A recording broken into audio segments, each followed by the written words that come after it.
Today I have a very special video because we have a lovely lady from Africa who's been living here in Finland for 5 years, and she's going to share some really interesting insights on how it is to live in Finland as a foreigner. But who is she? Let's go check it out.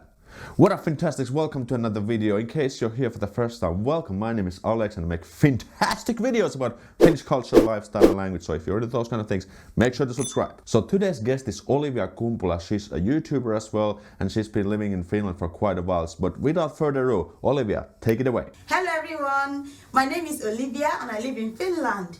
I have a YouTube channel as well, but today I'm here on Aleksi's channel to answer you guys questions about life in Finland as a foreigner. Okay, let's get started. The biggest misconception I had about Finland before moving to this place was that they are very unhappy people, like everyone is racist here. So along the line, I realized that is not true at all. I realized that the fact that someone does not smile at you or is not like openly friendly with you doesn't mean that they don't like you, and it doesn't mean that they are being racist. So this was what I found out my first few months of being here. I realized that they are not unhappy. Actually, many people are very happy here, although they are not so quick to express their feelings. I also realized that it can get dark sometimes because it's quite strange and interesting to me to see that sometimes 2 o'clock in the afternoon is like so dark and 8 in the morning is so dark compared to what I'm used to. But eventually I got used to that with time. But the first few months of living in Finland, these were two major challenges to me: the weather being so cold and also when it gets dark. Like I remember though that when it got to midsummer, that was midsummer of the next year, it was quite interesting to me. I really enjoyed it because it was hard for me to fall asleep because it was so bright around like 12 o'clock in the midnight. The sun is still up and I'm not sleeping. Me and my friends, then we were students, we are not sleeping because they're like, oh, it's not night yet, you know. We're just making fun of it and just enjoying the brightness. So yeah, that was a shock. Well, when it comes to making friends in Finland, yes, I have made friends. I have a few friends that I've made over the years, but I must say that it hasn't been easy at all. Many people are quite shy or reserved, as you put it, so it depends on personality. You can't actually generalize about a certain group of people that they are like this, so you can't generalize about that, but the majority of things are reserved. So because of that, you find that I'm not so socially quick to make friends and socially out there. If they don't know you, they may not actually want to talk to you, or of course it also depends on personality, but majority may not actually be so openly inclined to talk to you. But for me, how I made friends is to realize that, okay, these people are actually different from what I'm used to, and I don't have to change who I am because of this new place. What I can do is try to like understand that, okay, this person is being reserved, this person is not as sociable as what I'm used to, so I can actually be out there more open with the person.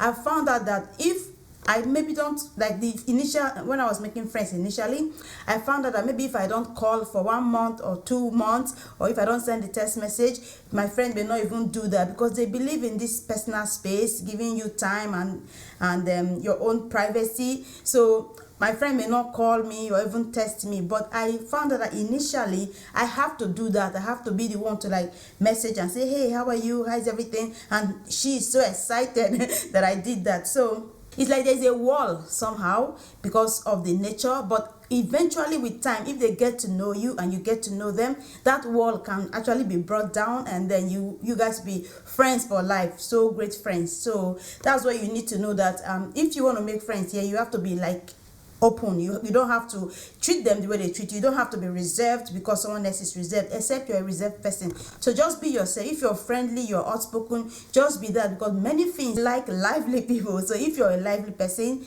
just be lively and then try to make friends, and then eventually many people will start opening up to you. So yeah, that was how I made friends. So I met my husband in Rovaniemi. That was in 2014. I remember clearly then that it was on a Saturday. So I came to study in Lapland then, University of Lapland, and it was on a Saturday, and I have been in Rovaniemi for about 1 week, and I needed to go to church, and I started looking around. I didn't actually see any church around me. It was hard to find a church. I was still trying to get used to the area, so I went to a website. Yes, we met on the website. I have the full details of that, how we met and all that in a video on my channel, so you can go check it out when you have the time. So I just searched on the website for someone that was living in Finland, because I wanted to ask them if they know a good church and all that. So I messaged him, and then he replied back, and we started chatting on Skype, and then that same evening we went to have a coffee in coffee house and all that. So it was really quite interesting way to meet someone. But yeah, and we have been together since then. So yeah, that's how we met. And is it the reason why I stayed back? Yes, he's the reason why I stayed back, because I didn't actually intend to stay back initially, because I came to study for a master's program. The reason why I came for the master's program was that I needed to change from my department in my place of work where I was working. I needed to move from one department to another, and I needed a master's degree for that. So that was why I came to study it, and then I met him, and things actually changed and moved so fast, and I didn't go back anymore. So yeah, hope that answers the question.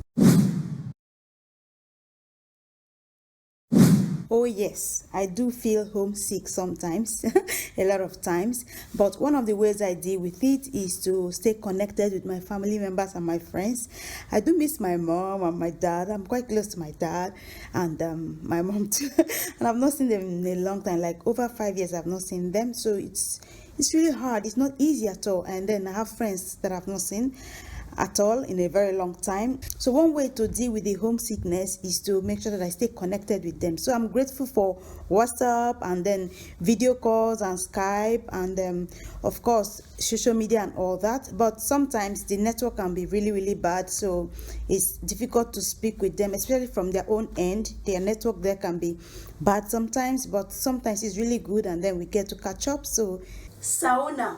One of the ways that I've been dealing with homesickness is to enjoy sauna, is to have sauna.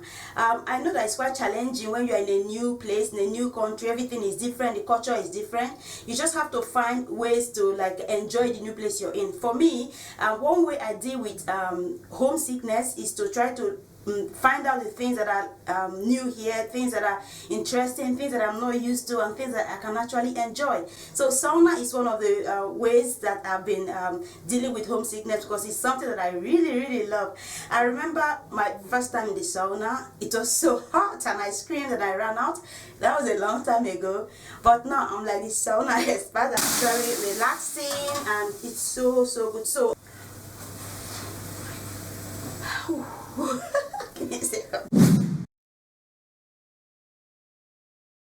Queens are quite respectful. That's one good thing. They are very respectful, and they respect you as a person. They respect your personal space. They don't barge in on you. They are not in your space. They respectfully talk to you. So Finns are quite respectful in a lot of areas. Well, about the extent of racism in Finland, I would say that there is no country that is not racist, or there is no country that you won't find racist people. So if I tell you that there is no racism in Finland, I'll be lying to you. Of course, it's normal, but what you know that is that the racism here is actually different from what you experience. In other countries, there is this kind of expressive racism, like outrightly there, people are being rude to you in public and they say mean stuff to you and all that. You will not find that here in Finland. That's the honest truth. So the kind of racism you find here is actually different. It's not the one that people are being disrespectful to you, no, but actually you experience it in certain areas of your life. For example, when you're looking for a job, you experience some kind of discrimination, because that's what many people complain about, many foreigners complain about, because the nature of Finnish people, most of them are actually more comfortable with what they are used to. So if they see something they are not so used to, something that is strange, then they are not so open to it. But you need to know that it's a small country as well. So people are actually just starting to migrate to Finland. So migration is actually a new thing here. There's different, there's some cities, not cities, villages or small towns in Finland where there are not so many foreigners. So there maybe you experience more discrimination compared to bigger cities. So it's actually easier and better for foreigners in bigger cities. So yeah, they are not disrespectful, but there is racism, and the racism is based more on discrimination and also not willing to venture into something new, maybe like an employer trying to hire somebody, and then if you're a foreigner, and most people complain the name is a foreign name, they just pass it by because it's not what they are used to. We are hoping that it gets better, that the companies can actually open their doors more to foreigners.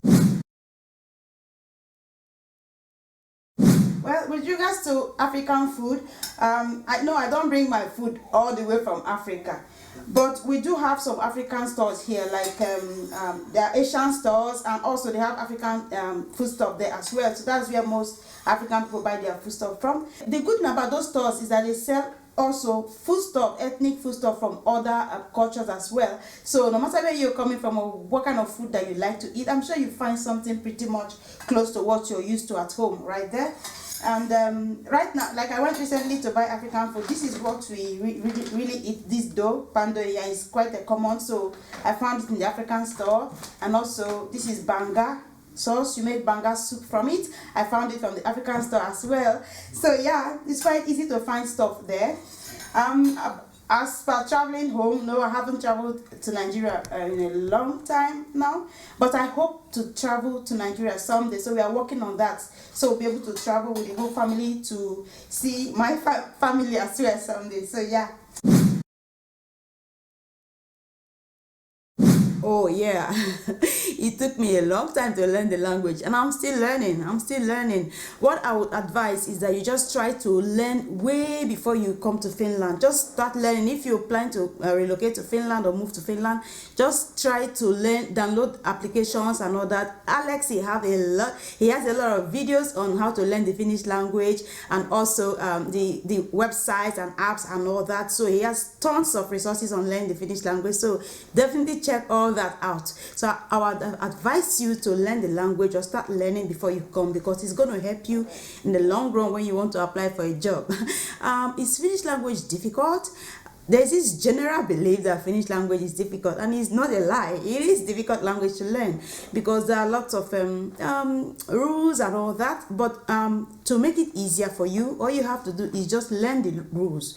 The rules are quite simple. Just follow the rules. Everything is like that. It follows the rules. It takes time, but eventually you can do it. Just tell yourself that, well, it's doable. If other foreigners can actually learn it, then I can do it. Do I communicate with people in Finnish? Yes, I do. I try. Though I think I should speak more Finnish. Not that I think. I know I should, because many people tell me that I have to speak. And I realize that the Finnish language is one language that you have to speak it. If you don't speak it, you kind of forget it. It goes away. So the more you speak it, the more the language stays in your head and in your mouth and comes out. But if you don't speak it, it's just in your head what you know, and then eventually you kind of forget it. But speaking is more like practicing it. So yeah, it's easy to learn, or it can be learned. It's not that difficult. You can do it, but you have to actually speak. That's the trick to learn the language. Speak it. I try to speak. I try to communicate. And people tell me that my Finnish is quite good. Oh, you should speak more. It's quite good, but I'm not so confident that it's where I want it to be, because I just feel like the mistake that I make is that I want it to be perfect before I speak, and most people say no. So I'm telling you now, you don't have to wait for it to be perfect before you speak the language, because the more you speak, the more you learn. Yes, talking about babies, we have 2 kids. We have 2 girls, and so far it's been awesome, it's been great. But of course, motherhood has taught me a lot of things, and one thing I've realized is that there are certain things in this culture that I like to incorporate into my children, and also from the Nigerian culture, there are things I want to incorporate into my kids as well. So what we are doing is that we take bits from here and there. There are things in both cultures that we love that our kids learn, there are values that we want them to keep and grow up with, and also there are things that we don't want them to learn from both cultures. So it's like an advantage in that you get to choose what you've experienced both cultures, so you get to choose what you want to incorporate into your kids. Thank you, Olivia, so much for sharing these insights. I hope you guys learned a lot. And we also made a video on Olivia's channel together, so make sure to check and subscribe to her. And I will see you in the next video. Moi moi!